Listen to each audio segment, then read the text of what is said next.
The grinding mechanism seized at 4:47 p.m., and that's when I heard the screaming from the village below.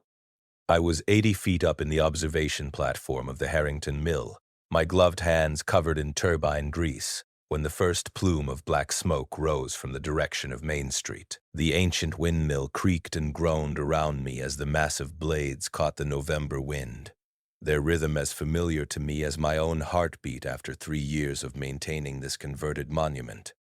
The stone beneath my boots was cold, worn smooth by 2 centuries of weather and footsteps, and from this height I could see 15 miles in every direction across the Illinois farmland. What I saw that evening made my stomach drop. People were running, not jogging, not hurrying, sprinting with the kind of desperation that strips away everything civilized. From my vantage point, they looked like scattered ants. But even at this distance, I could tell something was chasing them, something that moved with an unnatural jerking gait. I grabbed my binoculars from the tool belt and focused on the chaos unfolding below. Marcus Webb, who ran the hardware store, was on the ground in the parking lot of his own shop. 3 figures were on top of him, their movements frantic and savage. I watched him stop moving, then I watched him start moving again, but differently. Wrong. The windmill's rotation pulled my view westward, and I had to adjust my position on the platform. This observation deck was original to the 1824 construction, a circular stone balcony barely 4 feet wide that ringed the top floor. The builders had used it to monitor the surrounding fields and adjust the canvas sails. Now it gave me a perfect view of the world ending. I counted 17 fires in the village. The population was maybe 400 people. The screaming carried on the wind, mixing with the perpetual groan of the windmill's machinery. I'd spent every working day for 3 years listening to these sounds, the wooden gears meshing, the stone grinding surfaces, the whisper of the modern turbine I'd installed grafted onto the historic mechanisms. Now those familiar sounds formed a backdrop to nightmare. My radio crackled. It was dispatch from the energy company, but the voice was panicked, unprofessional. All technicians, abandon field operations immediately. Civil unrest reported in 43 counties. Seek shelter. This is not a drill. The transmission cut to static, then silence. I switched channels, hunting for information. News stations were gone. Emergency frequencies were a chaos of contradictory orders and screaming. I caught fragments, bites, infection, avoid contact, shoot the head. Television and movie nonsense, except I'd just watched Marcus Webb die and get back up. The sun was dropping toward the horizon, painting everything orange and red, colors that matched the fires spreading through the village below. I had maybe 90 minutes of daylight left. The grinding mechanism needed repair. A bearing had worn through, something that would take me 3 hours to fix properly. But standing here on this platform, watching the smoke rise and the figures stumble through streets I'd walked that morning, I understood with perfect clarity that routine maintenance schedules no longer mattered. The question wasn't whether to fix the bearing. The question was whether to leave this windmill at all. I descended the internal stairs, my boots echoing on stone steps worn into shallow bowls by generations of millers. The windmill was 4 stories of circular rooms, stacked like a tower, each level about 25 feet in diameter. The top floor housed the main turbine and gear assembly. 3rd floor was the observation room and my workshop area, filled with modern diagnostic equipment and historic milling tools I'd cataloged for the Historical Society. 2nd floor was grain storage. The mill still processed wheat twice a month for tourists and historical demonstrations, and the massive bins held maybe 3,000 pounds of grain. Ground floor was the entrance chamber and original milling floor, where 2-ton stone wheels sat ready to grind grain into flour using mechanisms that had worked continuously since 1824. The stone walls were 3 feet thick at the base, tapering to 18 inches at the top. They'd been built to last centuries, and they had. The only entrance was a single oak door, original to the structure, 6 inches thick and reinforced with iron bands. It had a modern lock I'd installed myself, and a historic timber bar that could be dropped into iron brackets. There were 4 windows, narrow slits barely 8 inches wide, designed to let in light without compromising structural integrity. The builders had been worried about wind stress. Now those narrow windows looked like the fortifications they accidentally were. I stood in the ground floor chamber listening. The distant screaming had diminished. That probably wasn't good. It meant fewer people were alive to scream. The grinding wheels sat silent, their stone surfaces mottled with flour dust and age.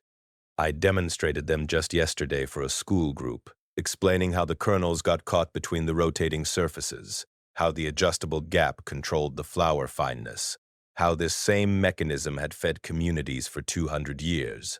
24 hours ago, that had been my job, alternative energy technician and historical interpreter. Now I was trying to decide if a windmill could save my life. My truck was parked outside, 50 feet from the door. I could see it through the eastern window slit, a company Ford F-250 loaded with tools and spare parts. My apartment was 12 miles away in the city where those plumes of smoke were rising, thicker and darker than the village fires, the city with hundreds of thousands of people, the city that was probably already gone if the village had fallen this fast. I had a sudden, vivid memory of my neighbor, Derek, who always borrowed my tools and never returned them on time. I wondered if Derek was dead. I wondered if Derek was one of them now. The radio crackled again. A different voice, steadier. This is the emergency broadcast system. A state of emergency has been declared for the following states: Illinois, Iowa, Missouri, Wisconsin, Indiana, Michigan, Ohio. The list continued. That was most of the Midwest. The voice provided instructions about evacuation routes and emergency shelters, but I could hear automatic weapons fire in the background of the transmission. Whatever facility they were broadcasting from was under attack.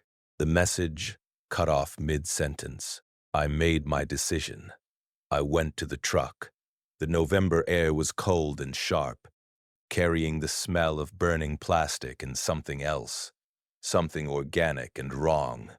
My keys were already in my hand. I unlocked the truck bed's storage boxes and started hauling equipment. First priority, tools.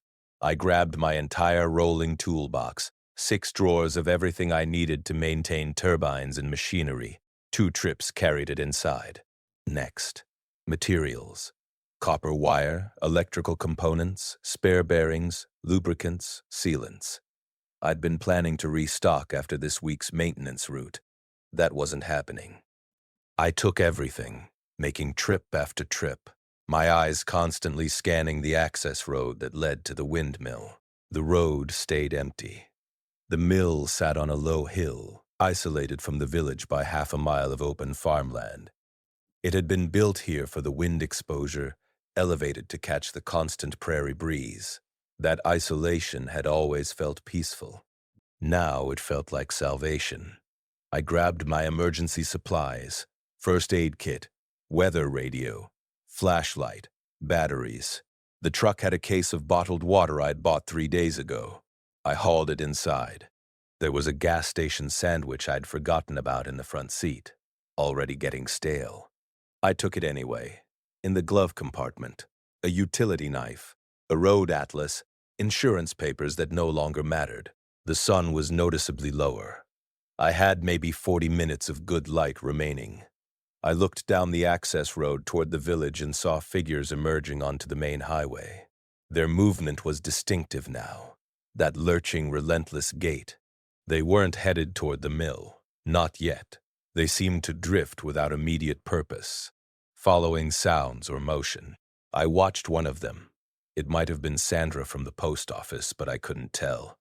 Wander into a ditch and keep walking, fighting through the brush with no sense of obstacles or pain. I closed the oak door and threw the bolt. Then I dropped the timber bar into its brackets. The iron clanged against iron with a sound that felt medieval and final. The door was now secured with hardware that had defended against storms for 200 years. I ran my hand along the rough wood, feeling the grain, oak, 6 inches thick. I'd need to reinforce it, but it was a solid foundation. The stone walls pressed in around me, the circular chamber suddenly feeling protective rather than confining. Asterisk, if you've ever had that moment where you realize your entire life just changed permanently, where you know nothing will ever be normal again, you understand what I felt staring at that closed door. Keep watching and subscribe. You'll want to see what happens when the world ends, but your electricity doesn't shut off. Asterisks, the windmill creaked above me as the blades turned, and through that creaking I heard the familiar hum of the turbine. That sound represented everything. I bolted up the stairs to the 3rd floor where my monitoring equipment was stationed. The digital readout glowed green, 8.2 kilowatts of generation, steady and consistent. The wind outside was moderate, consistent, perfect. The turbine I'd installed was a modern vertical axis design, grafted carefully onto the historic drivetrain so the whole mechanism worked in harmony. Ancient gears turning alongside modern generators. The Historical Society had been skeptical, but I'd proved it could be done. A working windmill actually grinding grain, actually generating meaningful power, all while preserving the historic integrity. 8 kilowatts was more than most houses used. It was certainly more than I needed. The monitoring station's battery bank showed full charge, 40 kilowatt hours of storage, enough to run the systems for days even if the wind stopped completely, which it wouldn't. This was Illinois in November. The wind never stopped. I had lights. I had power tools. I had the ability to run electric heaters, computers, communication equipment.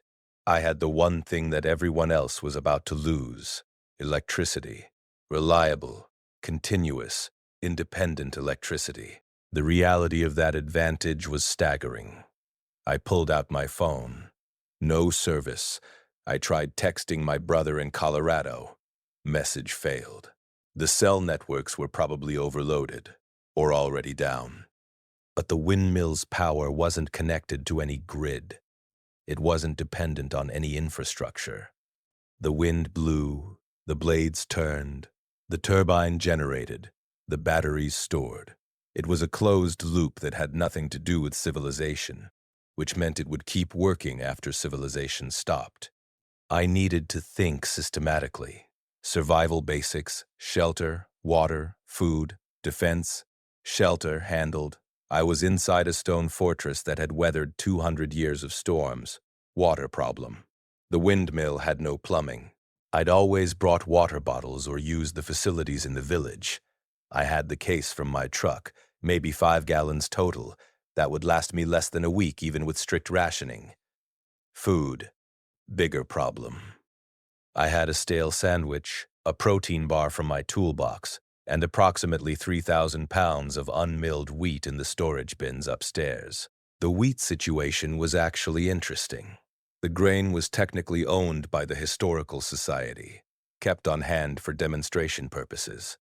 We milled it twice a month, sold the flour in the gift shop, used the proceeds to maintain the mill.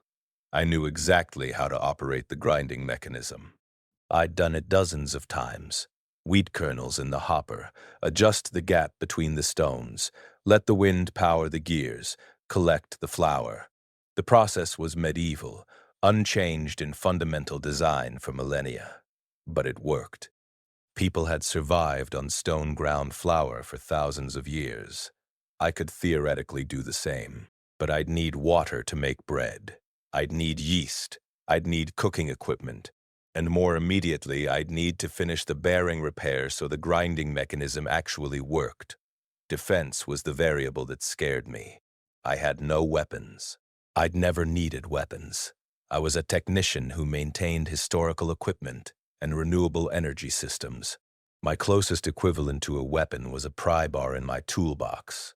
I looked at it now, hanging from its designated slot, 2 feet of forged steel.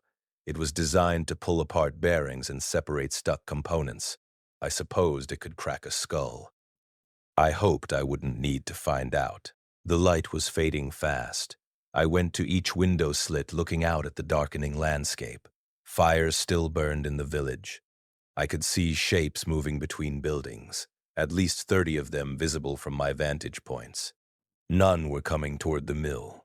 The isolation that had once been a minor inconvenience, away from restaurants, stores, easy access to anything, now felt like tactical genius. There was no reason for anyone or anything to come here. The mill sat alone on its hill, accessible only by a single gravel road, with nothing around it but empty farmland. I allowed myself a moment of grief for the world I'd known yesterday. For Marcus at the hardware store, who'd always discounted supplies from me because the mill was part of the community heritage. For Sandra at the post office, who'd flirted mildly and harmlessly while processing my packages. For the kids from yesterday's school group who'd been so excited to see flour pouring from the stone wheels. For my neighbor Derek and his unreturned tools. For my brother in Colorado, who I might never speak to again. For the simple assumption that tomorrow would basically resemble today. That world was gone. The world that remained was stone, wind, grain, and the constant turning of blades that had outlasted everyone who'd built them. I checked the bearing again. The worn component was obvious, a scored surface where metal had ground against metal without adequate lubrication. My fault. I'd been meaning to check it for weeks but kept postponing. Didn't matter now. I had spare bearings in the equipment I'd salvaged from the truck. The repair would take 3 hours if I worked carefully. I had power for lights. I had tools. I had something critically important, a task with a clear purpose and completion point. In a world suddenly stripped of structure, that meant everything. I set up work lights, bright LED panels running off the windmill's power.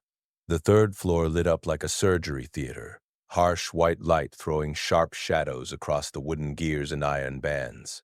The machinery was a beautiful combination of old and new, massive timber beams mortised together with wooden pegs, iron reinforcement added in the 1890s, modern bearings and lubricants added during my renovations. I'd spent months learning how it all fit together, studying the original construction techniques, consulting with historical engineers. That knowledge was about to receive the ultimate practical test.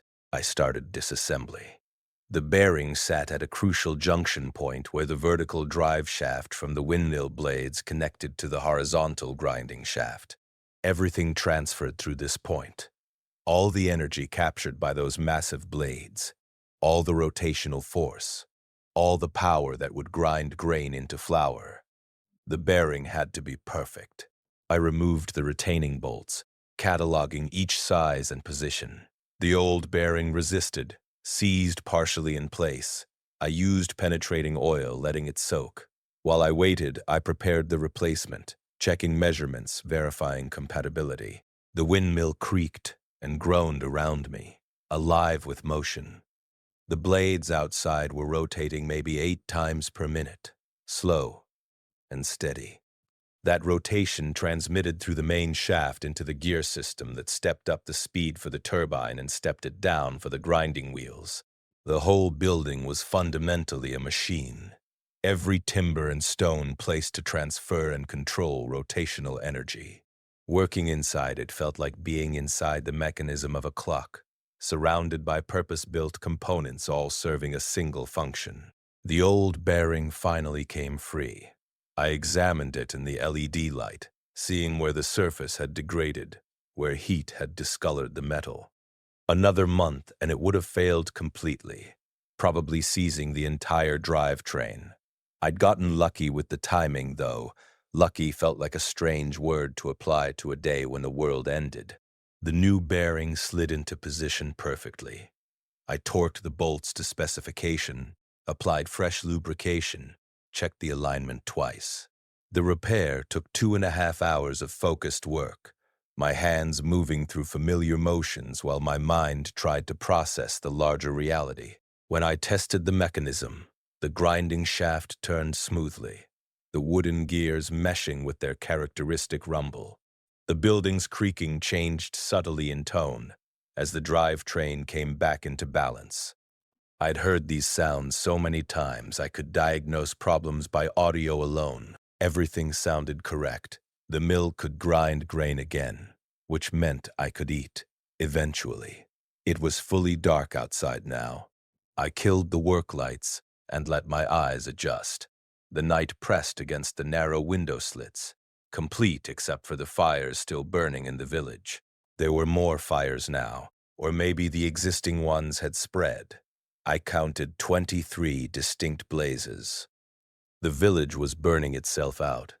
I wondered if the whole country looked like this. Thousands of towns lighting up the darkness as everything collapsed. The temperature was dropping. November in Illinois meant nights near freezing. The windmill's stone walls held some residual heat, but not much. I had electric heaters, 2 small panel units I used for comfort during winter maintenance work. I plugged them in and felt them start radiating warmth.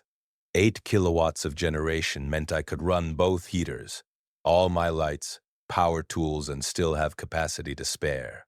That was an embarrassment of riches in what was probably a dark world now. I set up a sleeping area on the 2nd floor, between the grain storage bins. The floor was wooden plank original to the 1824 construction, worn smooth but still solid. I had a moving blanket from the truck meant for protecting equipment. It would serve as bedding. Not comfortable, but adequate. The grain bins loomed around me. Heavy timber construction, each holding 1,000 pounds of wheat. I opened one and ran my hand through the kernels, feeling their dry, smooth texture.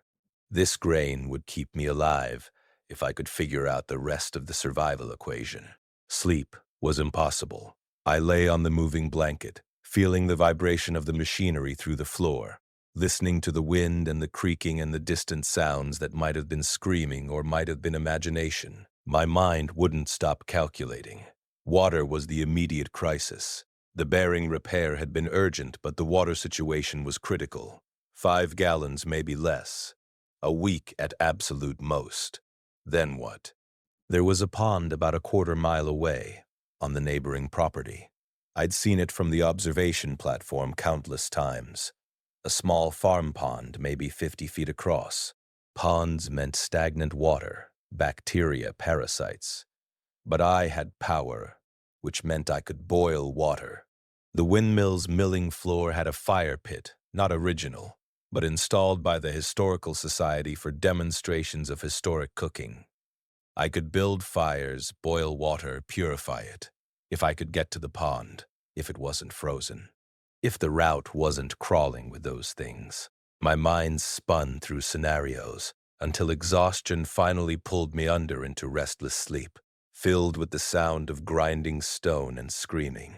I woke to gray dawn light filtering through the window slits and the immediate crushing awareness that yesterday had been real. The windmill groaned around me, the blades turning in the early morning wind. I checked my phone out of habit. Still no service. The battery was at 60%. I turned it off to conserve power, though I could theoretically charge it forever with the windmill's electricity. Some habits die hard. First priority, reconnaissance. I climbed to the observation platform, emerging into cold morning air that smelled of smoke and something else, something rotten sweet that made my stomach clench. The village was visible in the dawn light, and it looked dead. Not like a sleeping town, like a corpse. Smoke rose from burned buildings. Bodies lay in the streets.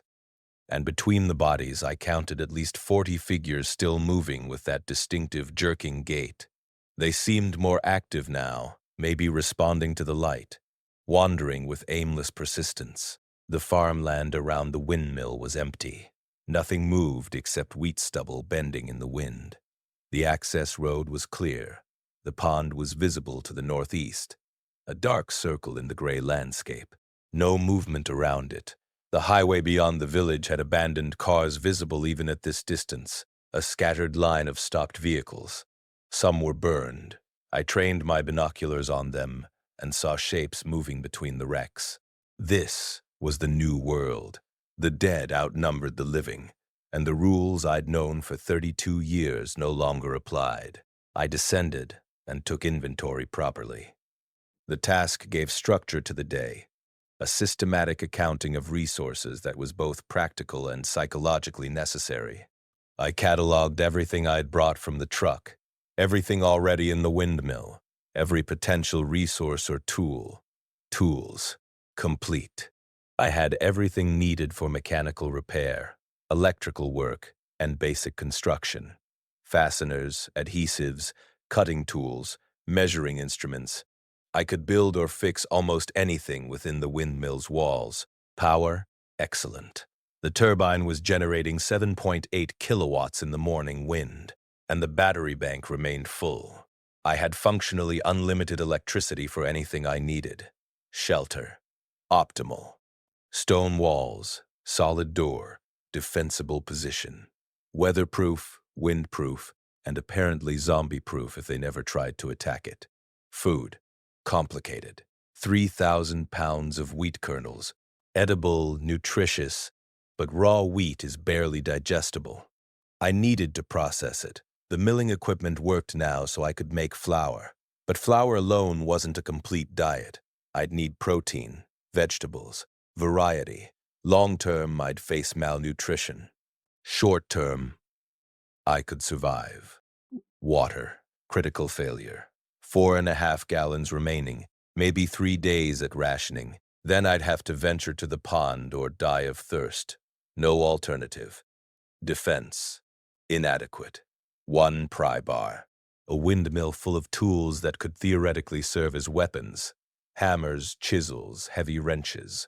But nothing designed for combat. Nothing with reach. If those things got inside, I'd be fighting hand-to-hand with improvised weapons. Medical. Minimal.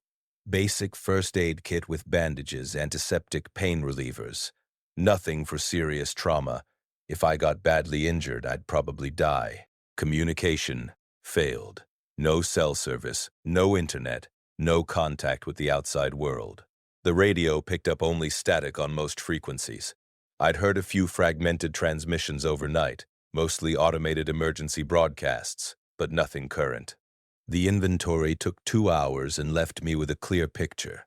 I could survive here, but only if I solved the water problem and figured out long-term food strategy. Everything else was manageable. Those 2 variables were existential. I decided to test the milling equipment with actual grain. Partly because I'd need flour soon, partly because I needed to verify the repair held under load. I hauled a bucket of wheat from the storage bins and climbed to the top floor where the grain hopper fed into the mechanism. The process was straightforward. I'd done it dozens of times for demonstrations. Pour grain into the hopper, adjust the gap between the stones, let the wind power the system, collect the flour below. I set the gap for medium-coarse flour suitable for basic bread.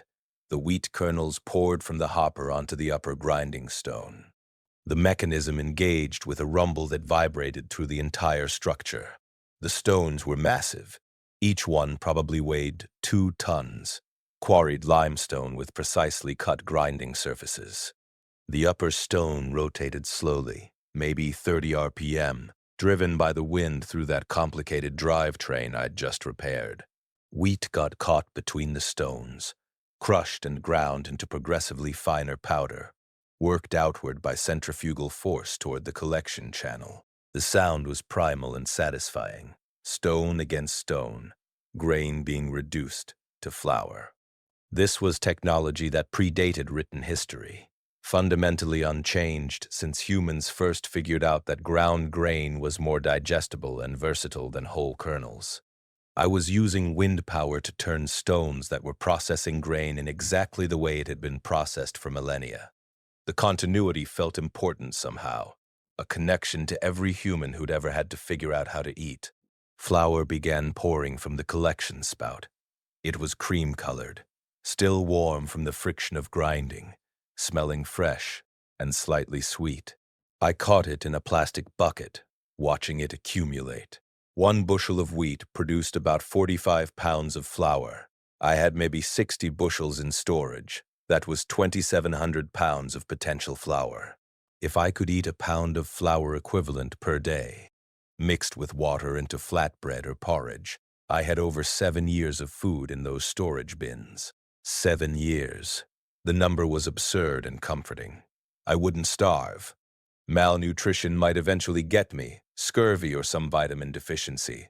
But basic caloric starvation wasn't the threat. Assuming I could solve the water problem. Assuming those things outside never learned to break through stone walls or oak doors. Assuming 100 other variables I couldn't predict, I let the mill grind for 30 minutes, producing maybe 10 pounds of flour. That was enough to start with. I could always make more. The machinery performed perfectly, my bearing repair holding up under load. The whole structure vibrated with purposeful energy, every component doing exactly what 200 years of engineering had designed it to do. With fresh flour in hand, I faced the immediate reality. I had no way to cook it properly. The fire pit on the ground floor could work, but I'd need firewood, which meant going outside. I'd need containers for mixing dough. I'd need water to make bread, water I couldn't spare. I could theoretically eat flour mixed with a small amount of water into a paste, but the thought was grim. I compromised. I mixed 2 tablespoons of flour with 2 tablespoons of water, creating a paste. I ate it slowly, forcing down the gluey, tasteless mixture. It was calories. It was sustenance. It was deeply unsatisfying. But it worked. My stomach accepted it without complaint. I could survive on this if necessary.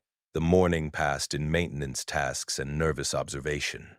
I checked every system in the windmill, verifying that everything worked correctly. The turbine hummed steadily. The batteries charged and discharged in perfect rhythm. The grinding mechanism ran smoothly whenever I tested it. The structure itself showed no problems. No cracks, no loose stones, no compromised integrity. 200 years of existence had proved this windmill's durability. I spent an hour reinforcing the oak door. I found timber in the mill's storage area, leftover planks from a repair project last summer. Using these, I built a cross brace behind the door, bolting it into the stone walls on either side. The door was already strong. Now it was stronger. I added a second timber bar to the brackets, doubling the barricade. If something tried to break through, they'd need battering ram force to crack this entrance. The window slits were too narrow for entry. I verified this by trying to fit my arm through. 8 inches wide, barely enough to look out. Definitely insufficient for a human body.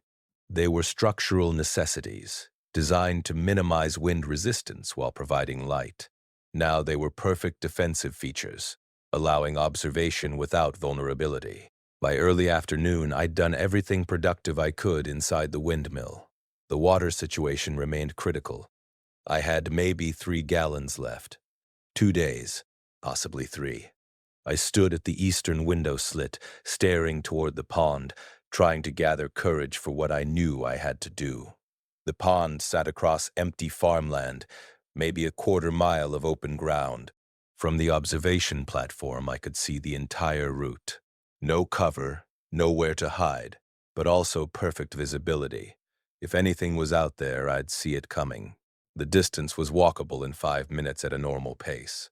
I could carry water containers, fill them at the pond, return.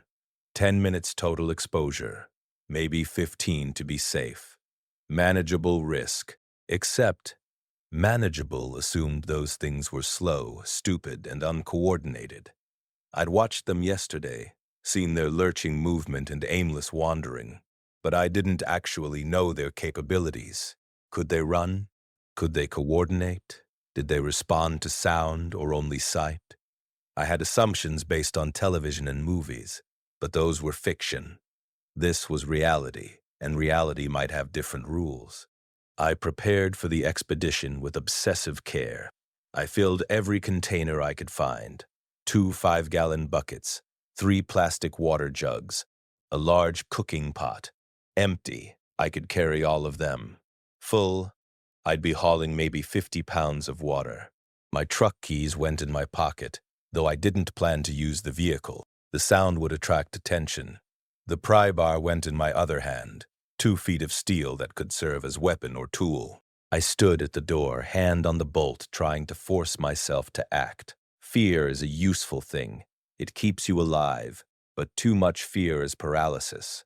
I needed to calibrate correctly, enough caution to be careful, enough courage to move. The water wouldn't last forever. Eventually, the choice would be made for me by desperation. Better to go now, with planning in daylight, than later when I was dehydrated and panicked. I threw the bolt. I lifted the timber bars. I pulled the heavy door open 6 inches and looked out. The world was silent except for wind. No birds. I realized I hadn't heard birds since yesterday. No traffic sounds, no distant voices, none of the background noise that usually defined rural life. Just wind through wheat stubble and the creak of the windmill behind me. The access road was empty. The farmland showed no movement. The village in the distance had smoke rising, but nothing seemed active. I slipped outside and immediately felt exposed. The sky was too open, the horizons too distant. Every instinct screamed to retreat into the stone safety behind me. I forced myself forward, moving quickly toward the pond. Water containers banging against each other, the pry bar heavy in my hand. The ground was uneven, broken corn stalks and winter-hard earth. I kept my eyes moving, scanning in all directions, looking for movement or threat.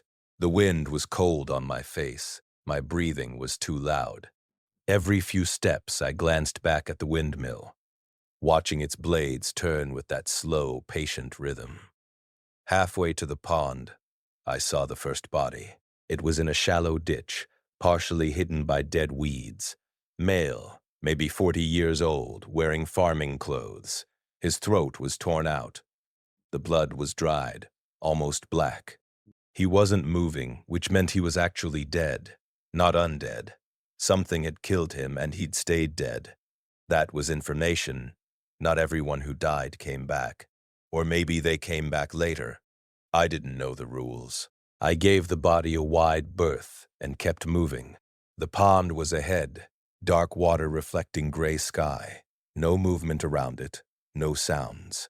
I approached the edge carefully, expecting ambush or surprise. Nothing happened. The pond was just a pond, maybe 50 feet across, surrounded by cattails and mud. The water looked dark and cold, probably spring-fed, which meant it was less likely to freeze completely. I knelt at the edge and started filling containers. The water was incredibly cold, so cold it made my hands ache immediately. I worked fast, dunking containers, watching them fill, capping them. The first bucket filled maybe 40 pounds. The second bucket, the jugs, the pot. I was loading myself with weight, becoming slow and clumsy. Vulnerable. A sound made me freeze. A low moan, directionless, carried on the wind. I scanned the area frantically. There, 200 yards away, near the highway, a figure had emerged from behind an abandoned car. It was moving slowly, not toward me, just wandering.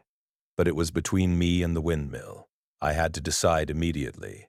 Wait here and hope it wandered away, or move now while I had the chance.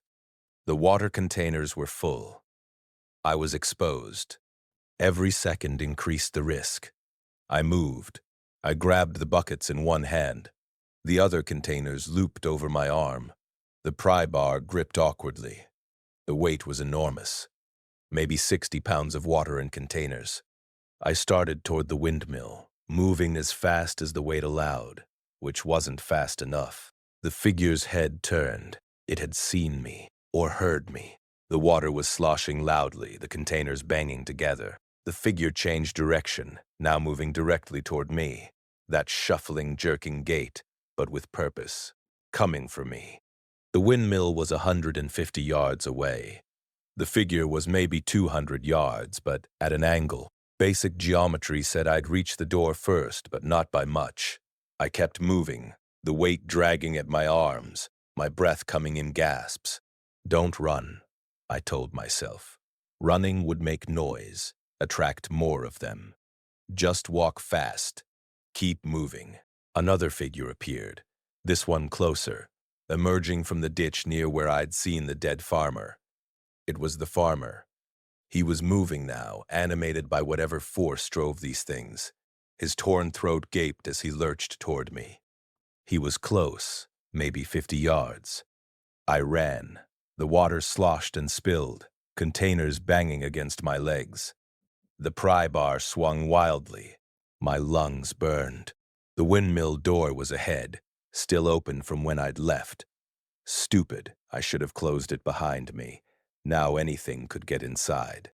The farmer thing was faster than I expected, closing the distance. I could hear it now, that moaning sound mixed with a wet, rattling breath.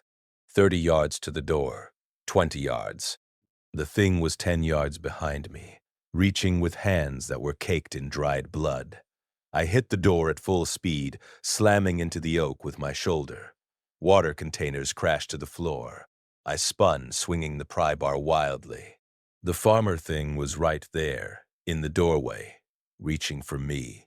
The pry bar connected with its head, a solid impact that sounded like hitting a watermelon. The thing staggered, but didn't fall. I hit it again, this time a full overhead swing. The hooked end of the pry bar caught in its skull with a wet crunch. The thing collapsed, pulling the pry bar from my hands. It lay in the doorway, twitching but not getting up. Black fluid leaked from the head wound.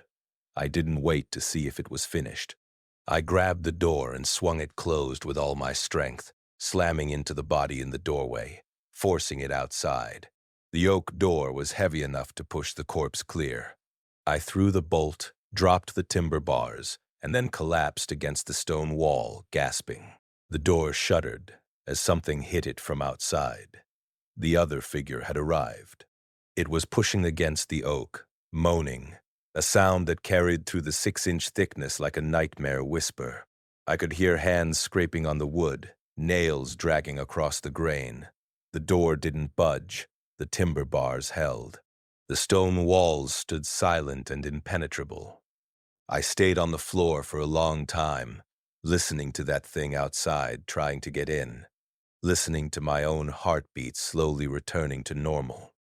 The water containers lay scattered around me, most of them intact. I'd lost maybe a gallon to spillage. The rest was safe. I had water.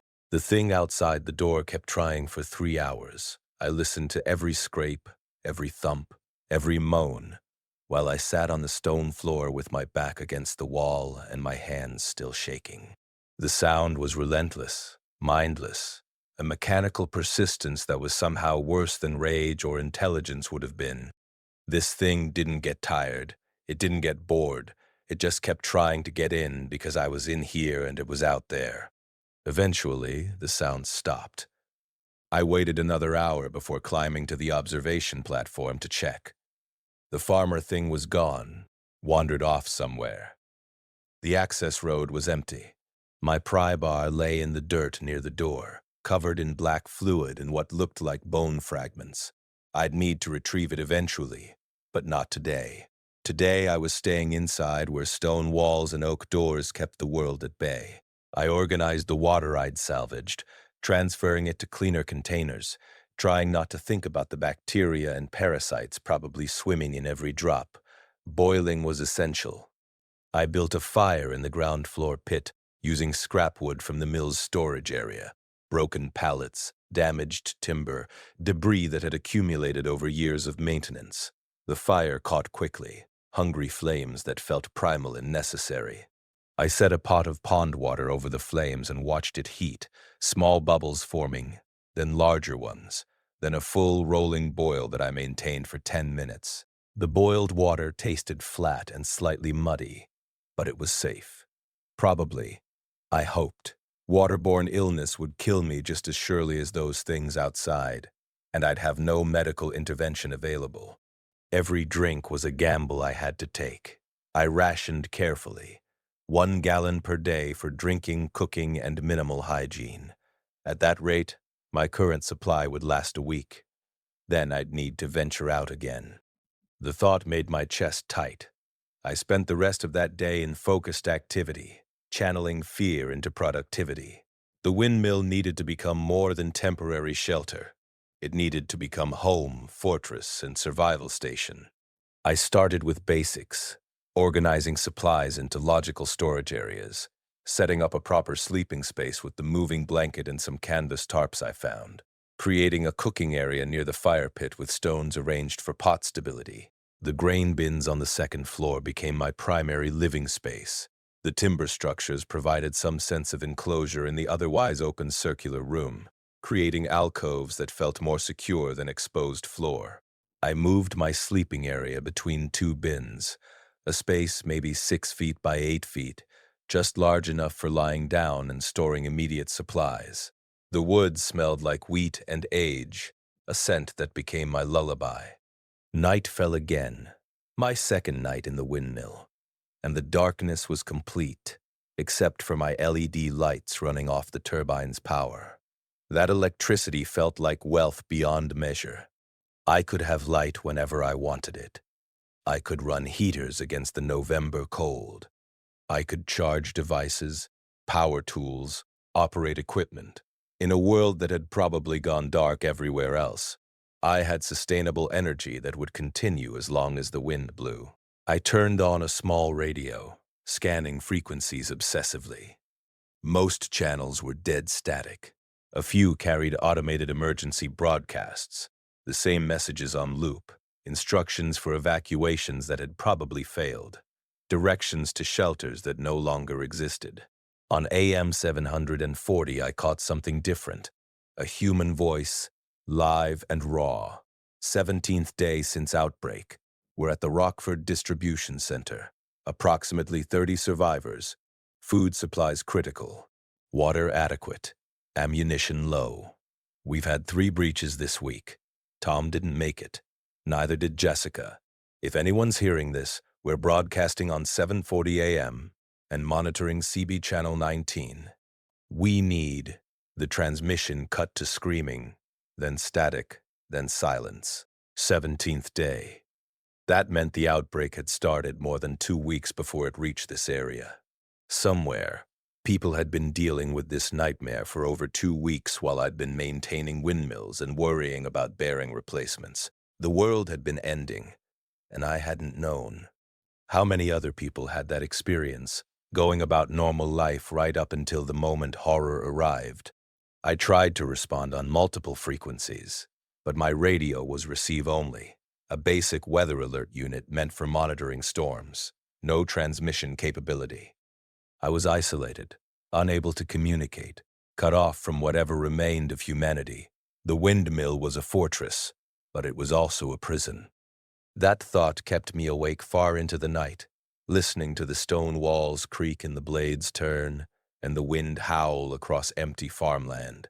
Days began to blur into routine, wake with dawn light filtering through the narrow windows. Check the turbine and battery systems. Grind a small amount of grain into flour. Mix flour with water into paste or flatbread if I had fuel for fire. Boil and ration water. Maintain the machinery. Watch from the observation platform for threats or changes. Sleep fitfully when exhaustion demanded it. The isolation was harder than the physical challenges. I'd never considered myself particularly social, but I'd also never spent days without seeing another human face or hearing another voice. The silence inside the windmill was broken only by mechanical sounds and my own movements. I started talking to myself, narrating tasks, asking and answering questions. The sound of my own voice became comforting, proof that I still existed, that I was still human, and not just another mechanism serving the windmill's ancient purpose.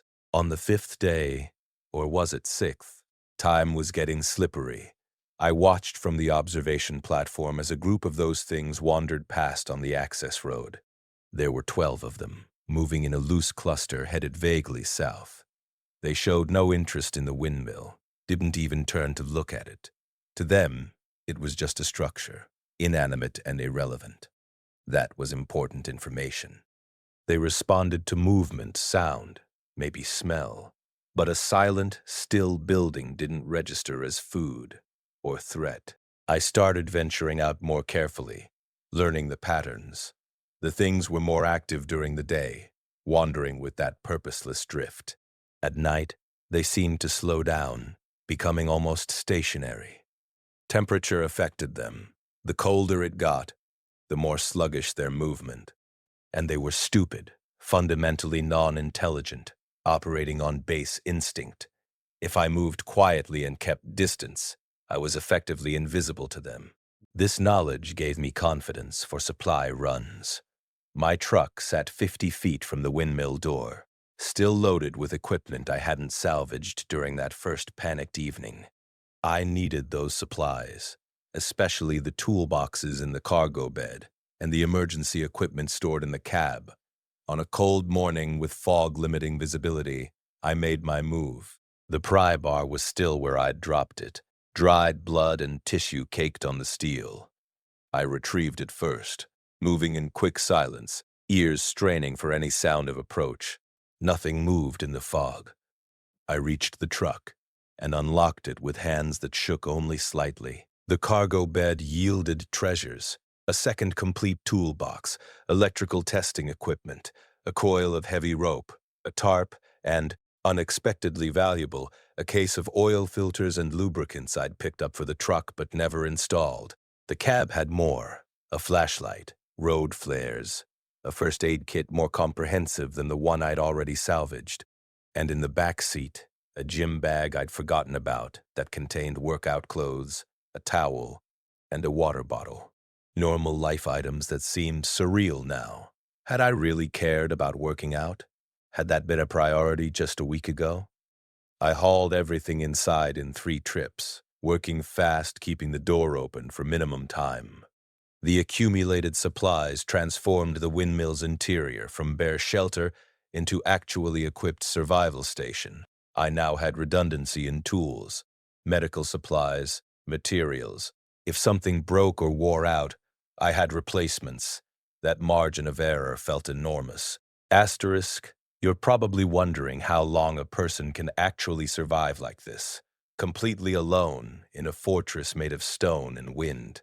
Stay with me and hit that subscribe button, because what comes next will show you exactly how isolation changes a person. Asterisk, the weather turned colder as November progressed toward December. Temperatures dropped below freezing at night, and frost covered everything by dawn. The pond partially froze, ice forming at the edges, making water collection more difficult but not impossible. I developed a routine. Every 4 days, early morning, move quickly to the pond with containers, break through the ice layer, fill containers, return before anything noticed me, boil everything immediately. The routine became meditation, a ritual that structured time. The windmill's heating situation was manageable but not comfortable. My 2 electric panel heaters could warm the interior, but stone walls radiate cold and the circular rooms had significant volume to heat. I focused warmth on the second-floor sleeping area, using tarps to create a smaller enclosed space that retained heat better. Inside this canvas cave, wedged between grain bins with a heater running, I could maintain something approaching comfort. Outside the tarps, the temperature stayed just above freezing. Food became an obsession not from scarcity but from monotony.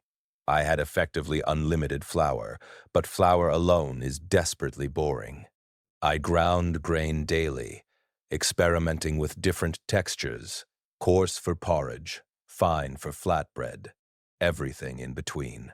I learned to make unleavened bread on hot stones, mixing flour with water and a pinch of the salt I'd found in a maintenance shed. The bread was dense and flavorless, but it was food that felt more substantial than paste. Protein was the missing element. Flour provided calories and some protein, but not enough for long-term health. I needed variety, nutrients, something beyond endless grain. I thought about the village, about houses with pantries full of canned goods, protein bars, dried foods. But the village was crawling with those things. I'd watched them from the observation platform, counted at least 60 distinct figures wandering the streets, 60 that I could see, probably more hidden inside buildings or out of sight. Still, the thought nagged at me. Supplies existed, just half a mile away. Food, medicine, equipment, maybe weapons. Everything I needed to transform mere survival into actual sustainable living. The risk was enormous, but so was the potential reward.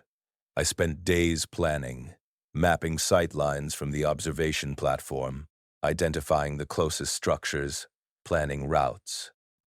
The building I focused on was the hardware store, the one owned by Marcus Webb, who was now one of those things. The store sat on the edge of the village, slightly isolated, with clear approach routes and good visibility. More importantly, I knew its layout intimately. I'd bought supplies there dozens of times, knew where the camping equipment was stored, where they kept tools and hardware, where Marcus had kept his office with a small refrigerator he'd stocked with energy drinks and snacks. On day 12, I'd started keeping count by making marks on a timber post. I made my decision. The weather was overcast and cold, temperature in the mid-20s, conditions that made those things even slower. I prepared with obsessive care. The pry bar as weapon, a backpack for carrying supplies, rope for improvisation, flashlight, water bottle. Everything I might need for a quick in and out operation. The route was direct, half a mile across open farmland, approaching the hardware store from the rear where a service store provided access. I'd watched for 3 days and seen minimal activity in that area. Most of the things seemed to cluster near the main street, where more bodies meant more of them. The service store was steel, probably locked, but I had tools and the physical strength to force it if necessary. I left at dawn, moving fast across the frozen ground. My breath created fog that hung in the still air. The world was silent except for my footsteps crunching on frost. Behind me, the windmill turned with patient indifference, its blades catching the morning breeze. Ahead, the village waited, dead and dangerous. The approach went smoothly. I covered the half-mile in 10 minutes, seeing nothing, hearing nothing. The hardware store loomed ahead, its parking lot empty except for an abandoned pickup truck. The service door was around back, accessed through a narrow alley between buildings.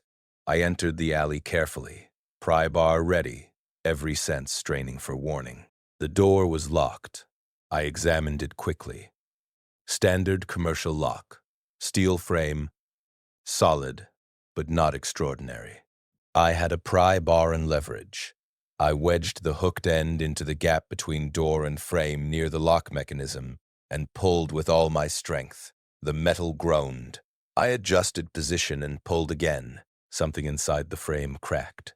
A third pull and the door swung open with a shriek of tortured metal that echoed off the alley walls. I froze, listening. That sound had been loud, too loud. If anything nearby had heard it, they'd be coming. I counted to 60, hearing only my own pulse. Nothing appeared. I slipped inside and pulled the damaged door closed behind me. The interior was dark, lit only by emergency exit signs and gray light filtering through the front windows. I was in a storage area, shelves stocked with boxes of inventory. The smell hit me immediately. Something dead, rotting, hidden somewhere in the darkness. I clicked on my flashlight, keeping the beam low, and moved deeper into the store. The main floor was chaos. Shelves had been knocked over, merchandise scattered, signs of panic and violence everywhere. But the store hadn't burned, and most of the inventory seemed intact. I moved through familiar aisles, grabbing items with systematic efficiency. Camping section first, water purification tablets, emergency food bars, a portable camp stove with fuel canisters, a real sleeping bag rated for winter. Hardware section, better tools, work gloves, duct tape, zip ties, a proper hammer. Electrical section, batteries, more flashlights, power strips, extension cords. My backpack filled rapidly. I was getting greedy, taking more than I could comfortably carry, but every item represented capability and comfort. I found Marcus's office and raided his refrigerator. Energy drinks, protein bars, a package of beef jerky that was probably expired but vacuum sealed. The jerky went into my mouth immediately, the salty sweet taste of processed meat almost overwhelming after 12 days of flour and water. I was loading a second bag when I heard it, movement from the front of the store. Slow, shuffling footsteps. The shriek of the service door opening had attracted something after all. I killed my flashlight and froze, listening. Multiple sets of footsteps now, at least 3. They were inside, moving through the aisles, searching. The storage room was behind me, the service door my only exit. But to reach it, I'd have to cross open floor, potentially into sightlines. The front entrance was blocked by those things.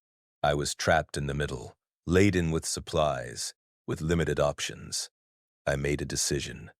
The camping section had one item I'd noticed but not taken, a climbing harness and rope. The hardware store was single-story, but it had a high ceiling with exposed roof trusses. I moved silently back to the camping section, grabbed the harness and rope, and looked up. The roof trusses were 15 feet up, steel beams that supported the corrugated metal roof. If I could get up there, I'd be above sightlines, invisible to anything walking below. The question was how to climb. I scanned the area and spotted a tall shelving unit that was still standing, fully stocked with paint cans. The shelves formed a crude ladder. I started climbing, testing each shelf before committing weight. The metal flexed but held. Paint cans shifted and clinked, sounds that seemed explosively loud in the quiet store. I climbed faster, reaching the top shelf just as one of those things rounded the corner into the aisle. It was a woman, maybe 60 years old, wearing a torn dress that had once been nice. Her face was gray, eyes milky and unfocused. She looked directly at me and moaned. I scrambled from the shelf top to the roof truss, pulling myself up with arm strength and desperation. The woman thing reached the base of the shelves and started climbing. Not well. She had no coordination or skill, but she was trying, pulling herself up shelf by shelf. 2 more appeared behind her, drawn by her moaning. One was Marcus. His hardware store apron was still on, soaked in old blood. I moved along the truss, crawling on my hands and knees on the narrow steel beam, my backpack throwing off my balance. The trusses ran the length of the store, creating a network about 15 feet off the ground. Below me, 3 things tried to climb the shelving unit. One fell, hitting the concrete floor with a wet crunch. It got up immediately and started climbing again. I reached the back corner of the store where the storage room met the main floor. The service door was visible below, maybe 20 feet away.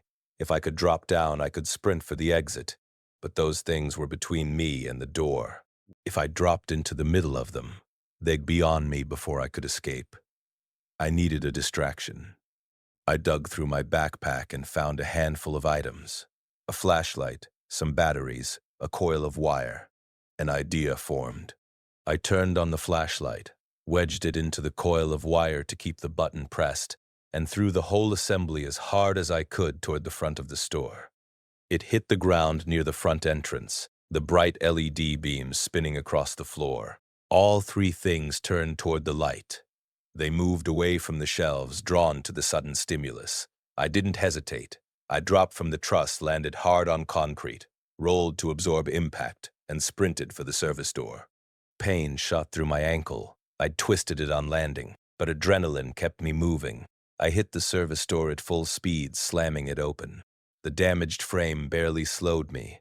I was outside, in the alley, running despite the stabbing pain in my ankle. Behind me, moaning erupted from multiple throats. They'd seen me leave. They were following. The sprint back to the windmill was nightmare fuel. My ankle protested every step, threatening to give out. The backpack bounced and pulled, throwing off my stride. I could hear them behind me, multiple sets of footsteps, that horrible moaning that seemed to call others. I didn't look back. I focused on the windmill ahead, its blades turning with infuriating calm. The door was closed. I'd learned that lesson. I had to stop to open it, and stopping meant they'd catch up. The leading thing was 30 yards back when I reached the door. I fumbled with the bolt, hands shaking, dropped the pry bar, grabbed it again, threw the bolt, yanked the door open. 20 yards. I dove inside, spun, and slammed the door. Something hit it from outside before I could secure it, pushing back. I threw my weight against the oak, feeling the impact of bodies on the other side. I got the bolt thrown, dropped the timber bars. The door was secure. Outside, multiple things pressed against it, a chorus of moaning, hands scraping on wood. I collapsed on the stone floor, gasping, my ankle throbbing with white-hot pain. But I was alive, and I had supplies. The backpack had survived the sprint, still full of equipment and food. I'd risked everything, and won. The victory felt enormous and hollow simultaneously. The things outside kept trying for hours, just like before.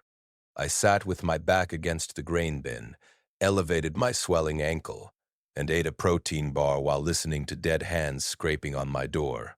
The protein bar tasted like chocolate and peanut butter and civilization. I ate 3 more, unable to stop, my body craving the nutrients. Then I drank an energy drink, the caffeine and sugar hitting my system like a drug. That night, I inventoried my haul properly. The supplies transformed my situation from precarious survival to genuine sustainability. Water purification tablets meant I could treat pond water chemically instead of only by boiling, saving fuel. The camp stove meant I could cook more efficiently. The sleeping bag meant actual warmth at night. The food bars and jerky represented protein and variety. The tools and equipment meant I could maintain and improve my fortress indefinitely. My ankle took 3 days to heal enough to walk normally. During those days, I stayed inside, focusing on improvements to the windmill's livability. I used rope and tarps to create better insulation on the second floor, building a proper enclosed sleeping space that retained heat efficiently. I organized supplies into logical systems, food stores separate from equipment, water containers in one area, tools in another. The space began to feel less like emergency shelter and more like home. The radio continued to provide sporadic information. The Rockford group went silent on day 15, their broadcasts simply stopping without explanation. I tried not to think about what that meant. Other voices appeared occasionally, always desperate, always asking for help, or supplies, or rescue. One transmission on day 18 was a man's voice, steady and calm, broadcasting coordinates for what he called a safe zone in the Upper Peninsula, Michigan, maybe 400 miles away, as if I could somehow travel 400 miles through a world full of those things. But the transmission gave me something I'd been missing. Hope that others survived. I wasn't the only person left alive. Somewhere, communities were forming. People were working together. Humanity was fighting back. I was just alone in my stone tower, defended by walls and wind. Asterix, I know you're wondering if anyone ever found me, if help ever came, if this isolation ever ended. Don't go anywhere. Drop a comment telling me if you'd have stayed in the windmill or tried to reach other survivors. Astros experienced below zero at night, and the wind picked up screaming across the plains with knife-edge intensity. The windmill's blades spun faster, and the turbine's output increased. I was generating nearly 10 kilowatts consistently, more power than I could possibly use. The irony wasn't lost on me. I had unlimited electricity in a world where electricity was probably the scarcest resource. That power allowed luxuries that were probably unimaginable to other survivors. I could run my heaters constantly, maintaining the second floor at 60 degrees. Genuinely comfortable. I could keep lights on all night, banishing the oppressive darkness. I could charge devices, operate power tools, even run a small electric kettle I'd found in a store raid, boiling water for tea made from grain I'd learned to roast and steep. But power couldn't solve loneliness. I talked to myself constantly now, holding full conversations with imaginary people. I named the grain bins, Jake, Chris, and Tyler, and addressed them as if they could respond. "Morning, Jake. Cold one today." The bins unsurprisingly never answered. I started talking to the windmill itself, personifying the structure. "Good work today, old girl. Keep those blades turning." I was losing it, slowly but definitely. The isolation was eroding something fundamental. I needed human contact, conversation, connection. The radio helped slightly. I left it on constantly, even the static becoming a form of companionship. When I caught actual voices, I'd stop everything to listen, desperate for the sound of another person speaking. On day 26, I heard something different. Music, an actual song, playing on FM 91.5, some classic rock station that had apparently survived or been reactivated. The song was familiar, something by a band I'd known in my previous life, and hearing it cracked something open inside me. I sat on the floor and cried, sobbing with a depth of grief I hadn't allowed myself before. I cried for the world that was gone, for the people I'd never see again, for the simple act of listening to music on the radio and knowing someone had put it there. When the song ended, a voice came on. "This is Free Signal Radio, broadcasting from an undisclosed location. To everyone still out there, still fighting, still surviving, you're not alone. We're here, we're broadcasting, and we're not giving up." Then another song started. I listened for hours, hearing music and occasional messages. The broadcaster, he said his name was Ryan, provided information between songs. The outbreak had been national, possibly global. Major cities were lost, military operations had failed, but pockets of survivors existed, scattered communities holding on. The Upper Peninsula safe zone was real. So were locations in the Rockies, northern Maine, parts of Alaska, anywhere remote, anywhere defensible, anywhere with resources. Ryan's broadcasts became my lifeline. Every evening, from 6 to 10 p.m., Free Signal Radio came on. I structured my day around it, timing activities so I'd be free to listen. Ryan talked about survival strategies, read messages from other survivors, played music requests.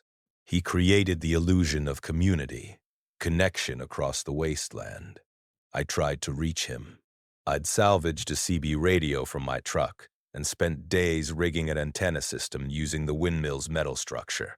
The tower was perfect for radio transmission, giving me height and an existing metal framework. I mounted the CB antenna at the top floor, ran coaxial cable down to the radio, and powered everything from the turbine. The system worked. I could hear CB traffic, sparse and infrequent, but present. I transmitted. "This is Survivor at Harrington Mill, broadcasting on CB Channel 19. I'm alive. I have power. I have shelter. If anyone's receiving this, please respond." Silence. I tried different channels, different times, different phrasings. Nothing. Either no one was in range, or no one was listening, or my transmission wasn't reaching anyone. The radio sat silent, mocking my hope.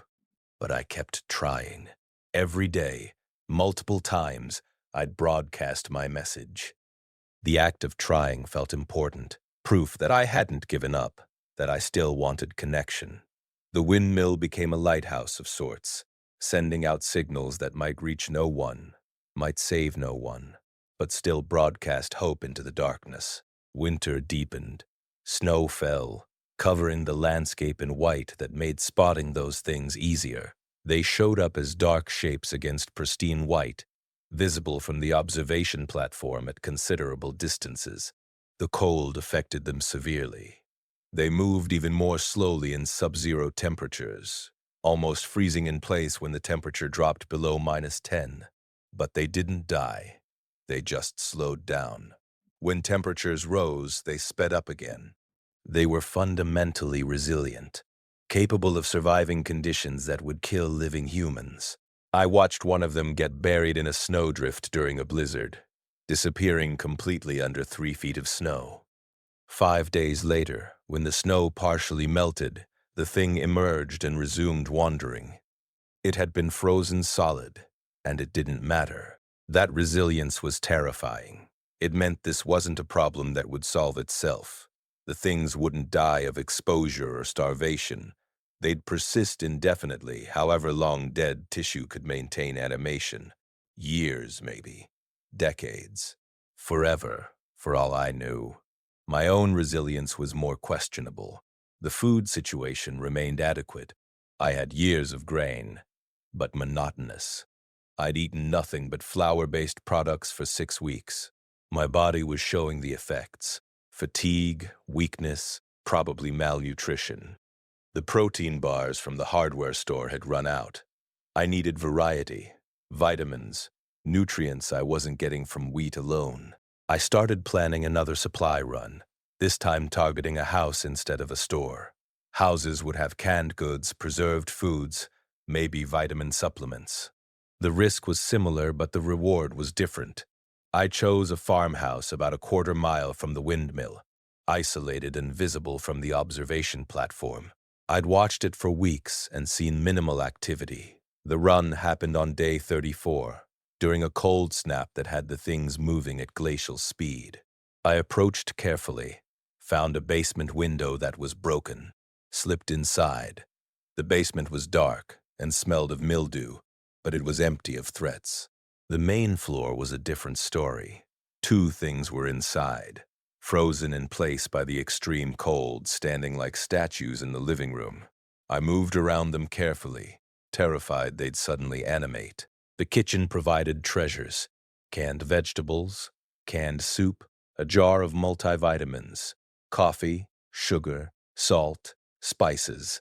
I loaded my backpack with shaking hands, trying to stay silent, hyper-aware of those frozen figures nearby. The cold had saved me.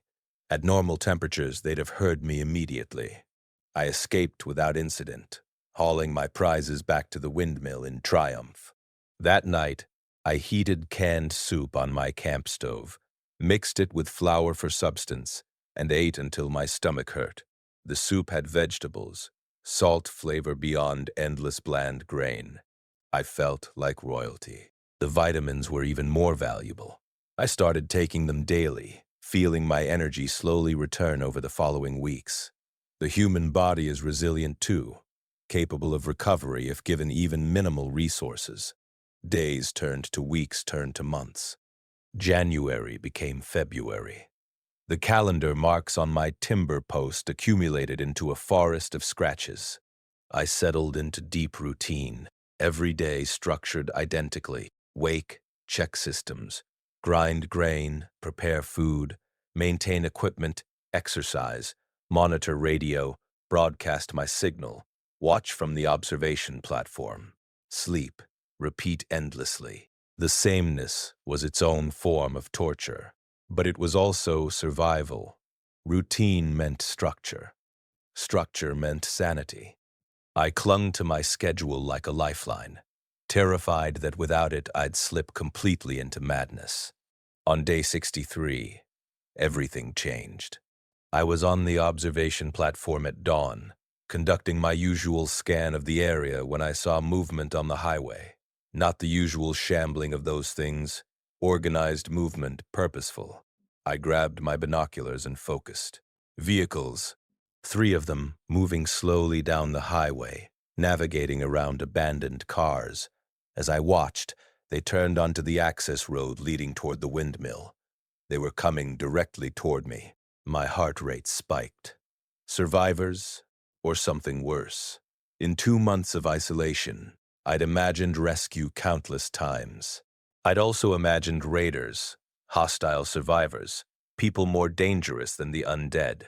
The vehicles got closer, and I could make out details: a pickup truck, an SUV, and a van, all moving in convoy formation. They stopped at the base of the Windmill, 50 feet from the door. I counted 7 people emerging from the vehicles, all male, all armed. They carried rifles, shotguns, weapons held ready. One of them approached the door and called out, "Anyone inside? We're not hostile. We saw your radio antenna and wanted to make contact." I didn't respond immediately. This could be genuine. It could also be a trick. I watched from above as they waited, patient and non-threatening. After a long minute, the same voice called out again. "We're from the Upper Peninsula Group. We're doing supply runs, checking for survivors. If you're in there, we can help." The Upper Peninsula. Ryan had talked about it on Free Signal Radio. It was supposed to be a real safe zone, organized survivors, actual community. These people knew about my antenna, which meant they'd been looking for radio sources. That was detailed knowledge, not something raiders would likely fake. I made a decision. I descended to the ground floor but didn't open the door. Instead, I called through the oak. "How do I know you're legitimate?" "You don't," came the honest answer. "But we're not leaving until we talk. We've driven 300 miles looking for survivors. Your antenna means you have power, which means you have something worth preserving. We're offering you a choice. Come with us to the safe zone, or stay here with resupply support." I processed that. They weren't demanding I leave, weren't threatening. They were offering options. That felt genuine. Still, 2 months of isolation had made me paranoid. Tell me something only someone from the safe zone would know. Something Ryan broadcasts. There was a pause, then, "Ryan's not his real name. It's David. He calls himself Ryan after his kid who didn't make it. He broadcasts from a lighthouse on Lake Superior. His sign-off is 'Keep your signal strong.'" Is that enough? It was. That was specific information, details that wouldn't be common knowledge. I threw the bolt and opened the door for the first time in weeks to another human being. The leader was a man maybe 40 years old, bearded and weathered, with kind eyes. His name was Jacob. "Hell of a fortress you've got here," he said, looking at the windmill with appreciation. Original thinking, using a windmill. Most people tried to hole up in buildings that had no independent resources. And I gave them a tour, showing the turbine system, the grain storage, my living setup. They were impressed, professionally so. These were people who understood survival, who recognized good solutions when they saw them. Jacob explained their mission. The Upper Peninsula Safe Zone had about 300 people. Secured territory, sustainable food production. They were expanding carefully, sending expeditions to find survivors and resources. "You've got options," Jacob said. "Come with us. We've got community, safety, real infrastructure. Or stay here, and we'll set up a supply network. We'll check on you monthly, bring what you need, integrate you into the larger survivor network." I asked questions. They answered patiently. The safe zone was real. A small town they'd fortified completely, cleared of threats, with working farms and power generation. They'd lost people, fought battles, made mistakes. But they'd survived, and they were building something lasting. The choice should have been easy. Community versus isolation, safety versus risk. But 2 months in the windmill had changed me. This place had saved my life. I'd learned its rhythms, mastered its systems, made it mine. The thought of leaving felt like abandonment, a betrayal of the fortress that had protected me. "I need to think," I said. Jacob nodded. "We'll camp here tonight, leave tomorrow. Decide by then." They set up camp in the field near the windmill, building a fire, posting guards. I watched from the observation platform as they moved with practiced efficiency. These were survivors who'd figured out how to live in the new world. They had systems, skills, hope. That night, I sat alone on the second floor, surrounded by my grain bins and tarps and accumulated supplies. The windmill creaked around me, familiar and constant. I'd survived here. I'd endured isolation that would have broken many people. I'd turned an old stone tower into a functioning survival station against impossible odds. But I'd also gone slightly insane. I talked to grain bins. I had conversations with myself. I'd cried listening to music. The isolation was sustainable, but it was also destroying me slowly.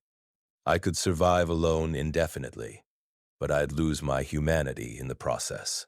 Asterisk, This is the moment where everything changes, where I had to choose between the safety I'd built and the community I'd lost. Share this story if you've ever had to leave behind something that saved you. Asterisk. By morning, I'd decided.